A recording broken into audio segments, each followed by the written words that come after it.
भरत जी महाराज कहते हैं, हटीली तैने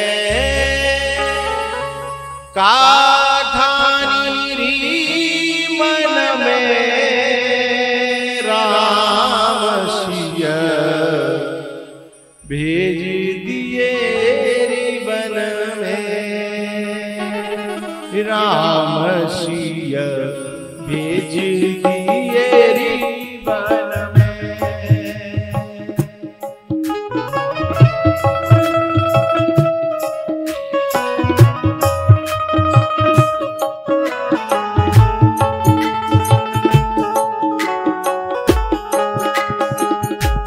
यद्यपि भरत तेरो ही जायो, यद्यपि भरत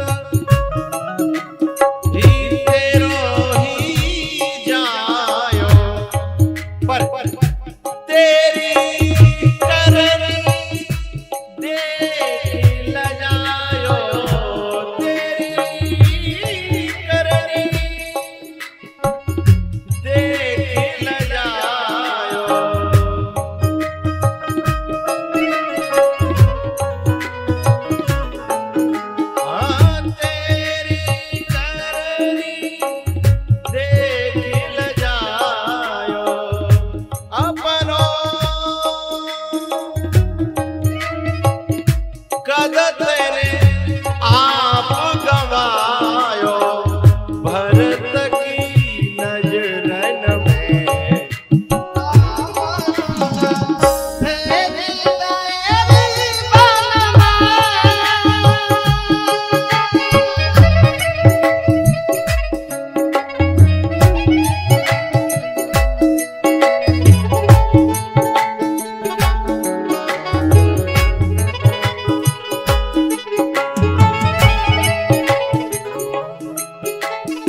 यद्यपि भरत तेरो ही जायो, तेरी करनी देख लजायो, अपनो पद तेने आप गवायो, भरत की नजरन में। मेरी माताओं से, मेरी बहनों से मेरी प्रार्थना है, आज भरत भी अपनी जननी को मां कहना नहीं चाहता।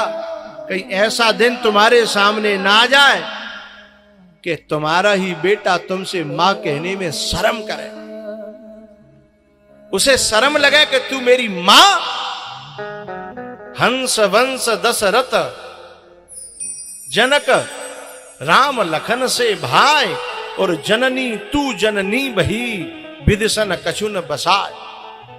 इसमें बड़ी गहरी कथा छुपी हुई है, खोलूं? कैकेयी को ऐसा कलंक लगा, ऐसा कलंक क्यों लगा? ये कलंक आज तक नहीं धुलाए, ये कालिमा आज तक नहीं धुली है। आज तक भी कोई अपनी बेटी का नाम कैकेयी नहीं रखता। क्यों? यहां भरत जी कहना चाहते हैं, जननी तू जननी भई। बोले हंस वंश दशरथ जनक, बोले मेरो हंस जैसो वंश, दशरथ जैसे मेरे पिता, राम जैसे भाई, लखन जैसे भाई, ये सब कुछ अच्छा है, पर तू मेरी जननी कहां से आ गई? और तू तो अपनी मां की मां निकली। इसमें बड़ी गहराई है। जननी तू जननी भई, तू मां की भी मां निकली। ये जो कैकेयी थी, इसकी मां बहुत ज्यादा जिद्दीली थी। इनके जो पिताजी केक थे, वो पशु पंछियों की भाषा समझते थे। वो जो विद्या उन्होंने पढ़ी थी, तो एक दिन थाली में से एक चींटी जो है शक्कर का, गुड़ का कण लेके जा रही थी।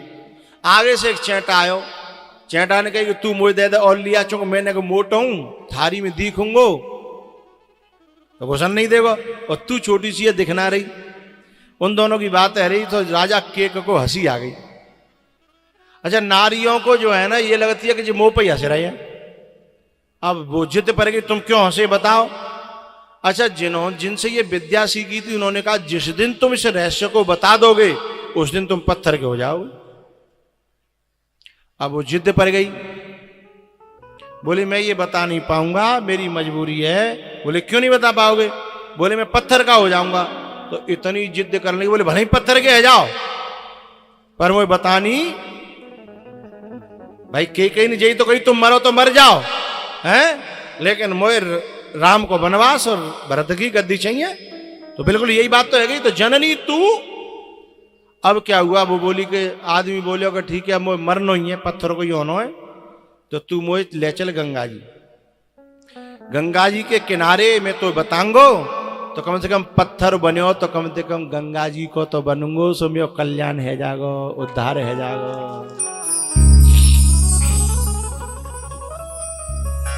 अबे गंगा जी लेके चल दई मरवावे के लिए हैं।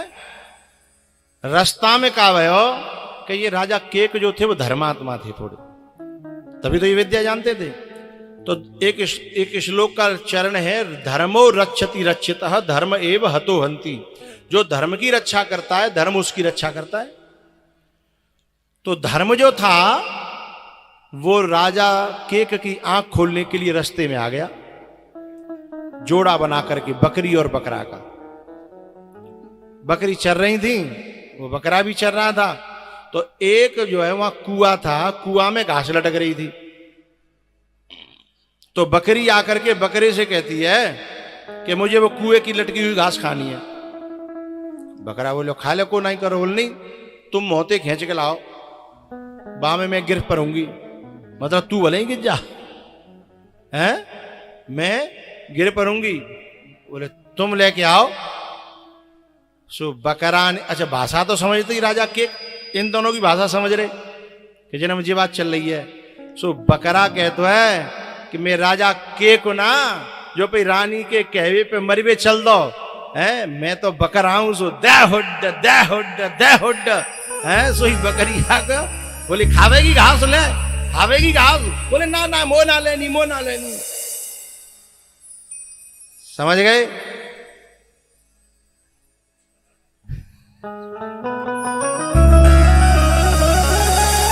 इस बात को भरत जी ने केकई से कहा कि हंस वंश दशरथ जनक और राम लखन से भाई, जननी तू जननी भई विदिशन कछुन बसाय। वो तो अपने राजा केक को खाने चली थी और वो तो खाए नहीं पाई, लेकिन तू तो मेरे बाप है खाए गई। तो तू तो अपनी मां की भी मां निकली। तो मैयाओ ऐसो कलंक लगो के कहिए, ऐसो कलंक लगो काहे के कारण भैया भैया को अलग किया था हैं। तो ऐसी कभी कोशिश मत करना, भैया भैया को अलग मत करना। माँ बेटा को बोलो बोलो, अरे करियो चाहे मत करियो, बोल तो देव ने का। माँ बेटा को अलग मत करना, भैया भैया को, चाचा भतीजे को, चाचा ताऊ को अलग मत करना। बस 10% ही यूं कर रही हैं, करना करेंगी। जो कछु तो प्लान बना के बैठी हैं हैं, कछुनों की चल रही होगी प्रोसेसिंग, वो कैसे कहने का वो नहीं करेंगे। पर मैं तो भैया आज चौथा दिन ही तो है वो हैं,